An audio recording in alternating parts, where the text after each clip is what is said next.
I'm joined now by Einar Tangen in Beijing. He's our current affairs commentator. So, Einar, how did China lift tens of millions of people, more than 50 million, out of poverty in such a short amount of time? Well, China has taken a very different approach than in the West. In the United States, we take this idea that it's a trickle-down type of situation. If you give tax breaks to the wealthy or the middle class, somehow it will all kind of percolate down, or that there's a kind of one solution and you fit everybody into it. China's is very different. They have 2 million government workers who have been concentrating on an individual case-by-case basis assessment of each family, each village, to see what the underlying causes of this poverty are. Now, this is the hardest part as you get down to the very core, because when you get down to this last 30 million, these are the people who have chosen not to leave. They're the ones who have the greatest fears. So they tend to be very, very difficult, or they're in very difficult situations. A lot of this will have to do with education. Some of it will have to be with subsidies.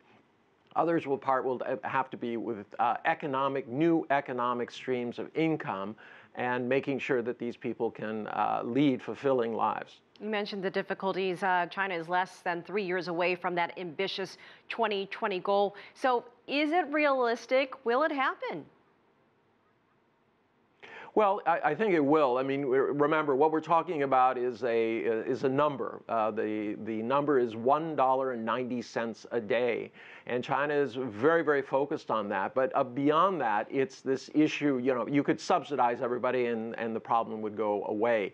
But is that sustainable over the long term? China's taking this approach that probably isn't. That you have to do more invasive things to make sure that happens. And for instance, if a village is in an area that cannot grow crops, then you have to relocate it. If it's in an area where the crops that they're growing are not suitable for the environment, you have to give them the tools and knowledge and equipment to do new things.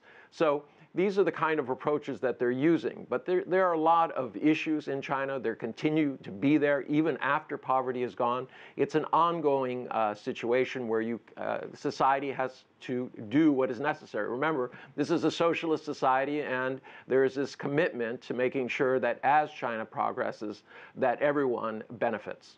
And Einar, what can we expect to learn during the 19th Party Congress as it begins next week, especially when it comes to these next steps in poverty alleviation? What are you expecting to see and hear?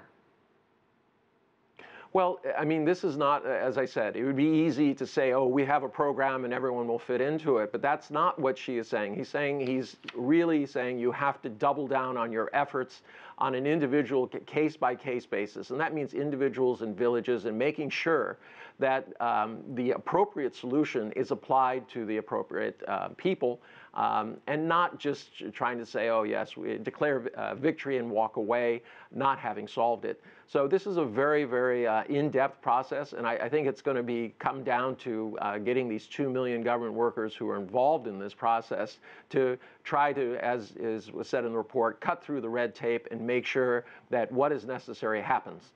All right, Einar Tangen in Beijing, thank you.